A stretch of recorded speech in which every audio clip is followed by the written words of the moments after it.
السلام عليكم خوتي، معكم الزاهر رضا في سلسلة ملخصات دروس أولى بكالوريا باش نستعدوا امتحان الجاوب. واليوم مع أول درس مما تخصصت، حق الله الوفاء بالأمانة والمسؤولية. وعلى بركة الله نبداو لا فيديو ديالنا.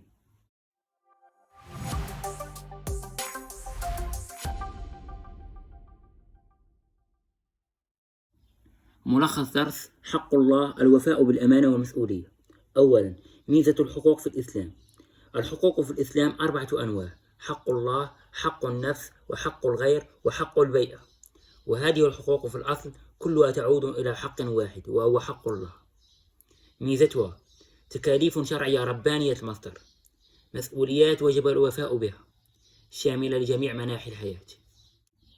ثانيا، الوفاء بالأمانة والمسؤولية. المفهوم والتجليات.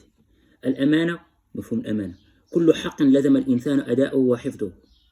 مفهوم المسؤولية: استشعار المحاسبة على التكاليف الشرعية التي تجب على كل مسلم بالغ وعاقل، وهي تشمل معتقده وأقواله وأفعاله.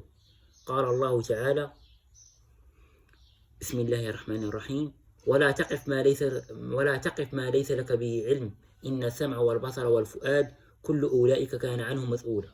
سورة الإسراء آية 36. الوفاء بالأمانة والمسؤولية: إتمام الإنسان ما عليه من حقوق والوفاء بهما على أكمل وجه دون تقصير.